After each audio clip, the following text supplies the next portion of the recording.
السلام عليكم، اهلا بكم في سلسله فيديوهات كورس السوشيال ميديا ماركتنج. انا اسلام مويس وهكون معكم في فيديو جديد هنتكلم فيه عن اعلانات الريتش.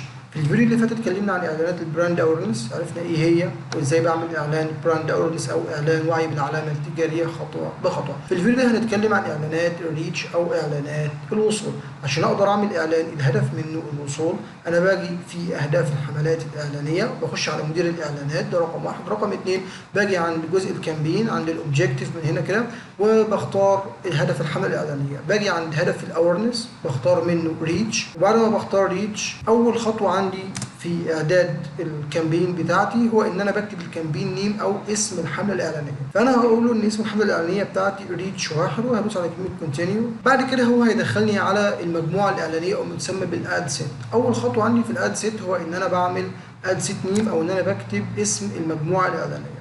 وطبعا احنا في الفيديوهات اللي فاتت عرفنا عن الفرق ما بين الكامبين والاد سيت والاد او اللي هي الحمله الاعلانيه والمجموعه الاعلانيه والاعلان. تقدر ترجع للفيديوهات اللي فاتت عشان تعرف عليها اكتر. اللي بعد كده هو البيج، او ان انا بختار الصفحه اللي انا عايز اعمل عليها اعلان ممول.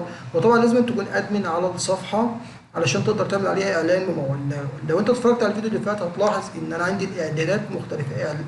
الكامبين اللي الهدف منها براند اورنس او وعي بالعلامه التجاريه هتلاقيها مختلفه عن الاعلانات بتاعه الريتش. يعني انت لو رجعت للاوبجيكتيف اخترت البراند اورنس هتلاحظ ان هنا هو اخفى لك الايه كلمه بيج، ما بقتش موجوده. لكن لو انت دوست هنا على الريتش هتلاقي انه غير لك الاعدادات للبيج. هنرجع زي ما كنا ان شاء الله في فيديو هنتكلم فيه عن الفرق ما بين الاثنين والاوبشنز اللي بتكون هنا مش موجوده هنا. فبنختار الفيسبوك بيج او الصفحه اللي انت قادمين عليها. هننزل عند الجزء الخاص بالاودينس. طبعا احنا الاودينس اتكلمنا عنه في الفيديو اللي فات، عرفنا الفرق بين الكرييت نيو اودينس واليوز سيفد اودينس، وعرفنا ازاي بنحفظ الاودينس او الجمهور بتاعنا. ومن هنا انا اقدر اختار سيفد اودينس او جمهور انا حفظته. هتنزل تحت هنا هتختار اللوكيشن، بعد كده تختار الايدج، بعد كده هنختار الجندر. اللوكيشن ده اللي هو الموقع، الايدج ده اللي هي الفئه العمريه، الجندر ده اللي هو النوع ذكر ولا انثى، اللانجوجز اللغات او اللغه بتاع الفيسبوك نفسها انت بتستخدمه بانهي لغه. وبعد كده دي تارجتنج او اللي هو الاستهداف التفصيلي. طبعا احنا شرحنا الكلام ده بالتفصيل في الفيديو اللي فات، تقدر ترجع له. وان شاء الله في فيديو قدام هنتكلم فيه عن هنعمل فيديو كامل. الفيديو ده متخصص بس في جزء الاستهداف علشان تقدر تعرف ازاي تعمل استهداف صحيح وتحقق اعلى نتائج ممكنه. وطبعا وانت شغال دايما لازم يكون عينك على المؤشر اللي موجود هنا اللي مكتوب عليه اودينس سايز، والمؤشر اللي هو فيه 3 الوان هنا اللي هو اللون الاحمر واللون الاخضر واللون الاصفر ده. تمام، لازم المثلث ده كل ما يكون السهم ده كل ما يكون في النص كل ما الاعلان بتاعك مظبوط. لكن لو شفته جاي على الجنب اليمين او الجنب الشمال اعرف ان الاعلان بتاعك مش مظبوط. ولكن طول ما المؤشر ده موجود في نطاق الاخضر فهو مقبول، لكن لو جه في الاحمر او الاصفر اعرف ان الاعلان بتاعك غير مقبول او النتائج بتاعته هتكون سيئه. بعد كده هننزل عند الجزء الخاص بالبليسمنت. وطبعا احنا اتكلمنا في الفيديو اللي فات عن البليسمنت وعرفنا ان عندنا 2 اوبشن، الجزء الاوتوماتيك والجزء الايديت. احنا هندوس على الايديت، ومن الايديت عرفنا ان الديفايسز هنا انا بختار انا عايز الاعلان بتاعي يظهر على الموبايل ولا الديسكتوب. وعرفنا البلاتفورم اللي انا ممكن اشتغل عليها. طبعا عندنا 4 بلاتفورم، الفيسبوك والانستجرام والماسنجر والاودينس نتورك، وعرفنا كل حاجه فيهم بالتفصيل. انا عايز الاعلان بتاعي يظهر على الموبايل وعلى الديسكتوب مفيش مشكله. عايز الاعلان بتاعي يظهر في الماسنجر بس ما يظهرش في الانستجرام ولا يظهر في الاودينس نتورك. عايزه يظهر في الفيسبوك مثلا في الفيسبوك نيوز فيد والماركت بليس بس. لا مش عايز يظهر في الستوري، مش عايز يظهر في الانسترم واحنا عرفنا ايه هو الانسترم في الفيديو اللي فات، ولا عايز يظهر في الان ارتكل برضه عرفنا ايه هي الان ارتكل في الفيديو اللي فات. لو نزلنا عند الجزء الخاص بالبادجت اند سكادول هلاقي ان الاوبتمايزيشن هنا لو قلنا الاوبتمايزيشن فور اد ديليفري هلاقي عندنا 3 اوبشن، الريتش والامبريشن. شوف انت الاعلان بتاعك عايزه يشتغل ريتش ولا امبريشن، بس بما اننا الهدف من الكامبين كان ريتش فانا هختاره ريتش. وطبعا احنا عرفنا الفرق ما بين الريتش وبين الامبريشن في تاني فيديو تقريبا او ثالث فيديو، تقدر ترجع له وتعرف اكتر الفرق ما بين المصطلحات والاختصارات اللي موجوده في المجال علشان يبقى سهل عليك واحنا شغالين تبقى فاهم الدنيا فيها ايه. بعد كده قال لك بيد كنترول. البيد كنترول ده هنا بيقول لك ماكسيمم بيد ان ايتش اكشن، يعني بيقول لك اكتر مبلغ عايز تدفعه للاكشن الواحد. تمام. طبعا الجزء ده هنتكلم فيه قدام، خليه دلوقتي. بس علشان اديك نبذه عنه، فكره الموضوع ايه. انا مثلا بما انه ريتش، فهو هنا بيحاسبني بال1000 ظهور، يعني هو بيقول لي ان ال1000 ظهور مثلا بيساوي جنيه، 2 جنيه او بيساوي 10 جنيه. تمام.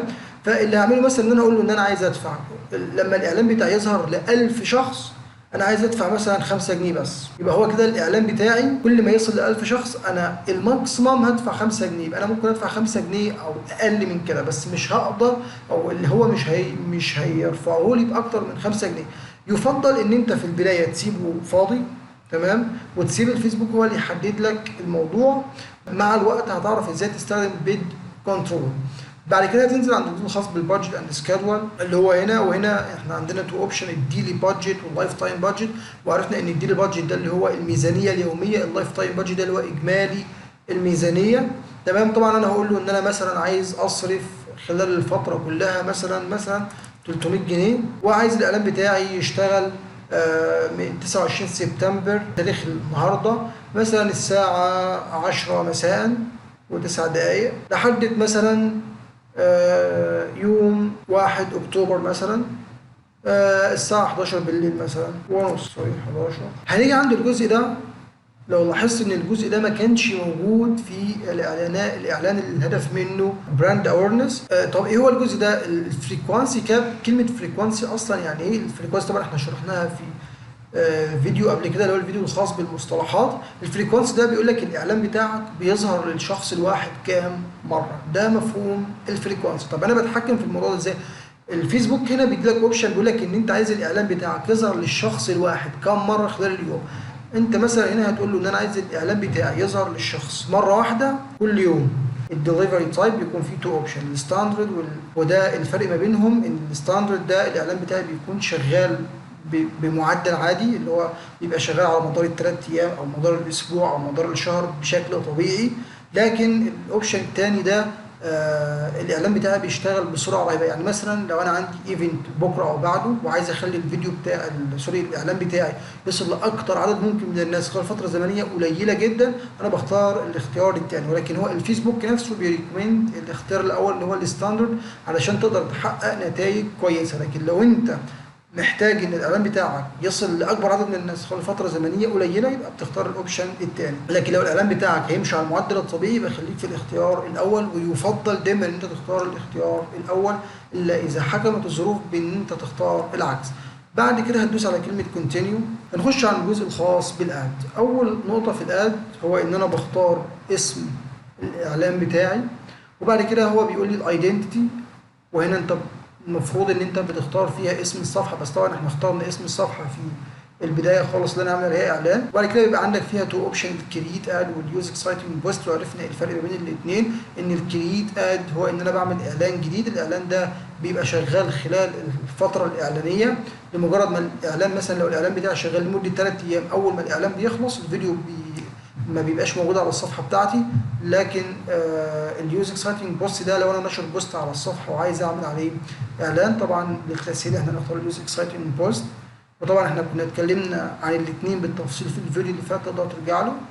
وهنقول سيلكت بوست، انا هختار اي بوست من البوستات اللي موجوده على الصفحه، وليكن مثلا ده البوست بتاع الفيديو اللي فات. طيب الجزء ده عباره عن ايه؟ الجزء ده بيبقى عباره عن الريفيو، او ده الشخص او ده الشكل اللي المستخدم او الجمهور بتاعي بيشوف الاعلان بيه. دي زي نظام معينه كده. ده هنا مثلا الموبايل نيوز فيد، يعني بيقول لك الاعلان هيظهر على الموبايل بالشكل ده، هيظهر على الديسكتوب بالشكل ده، هنا هيظهر على الموبايل في الماركت بليس بالشكل ده، هنا هيظهر على الديسكتوب بالشكل ده. فهنا بيدي لك زي نظام مراجعه او الشكل هيشوف بيه الاعلان عشان تقدر يكون عندك توقع او خلفيه عن شكل الاعلان بتاعك هيظهر للناس ازاي. بعد ما بتخلص بتنزل عند الجزء الخاص بالتراكنج. طبعا التراكنج ده جزء خاص بالبيكسل هنتكلم عليه قدام. بس انت بعد ما خلصت الخطوات دي هتدوس على كلمه كونفيرم. هتدوس على كونفيرم، الاعلان بتاعك هيخش في مرحله المراجعه. لو هو ما فيهوش اي مخالفه هيتقبل، لو في اي مخالفات الفيسبوك هيرفضه ويقول لك سبب الرفض بتاعك ايه. وبكده نكون وصلنا لنهايه الفيديو بتاعنا. اتمنى ان الفيديو يكون عجبكم، تكونوا استفدتوا من الفيديو. لو في عندك اي استفسار تحطه لنا في كومنت اسفل الفيديو، وما تنساش تعمل لايك وشير للفيديو وتشترك في القناه، وتنتظرنا في الفيديو الجاي ان شاء الله. هنتكلم فيه عن الترافيك، او هنخش في الجزء الخاص بالكونسيدريشن اللي هي اعلانات التفاعل والانجيجمنت. هنتعرف على ايه هو الترافيك وازاي اعمل اعلان ترافيك للويب سايت بتاعي. وشكرا والسلام عليكم.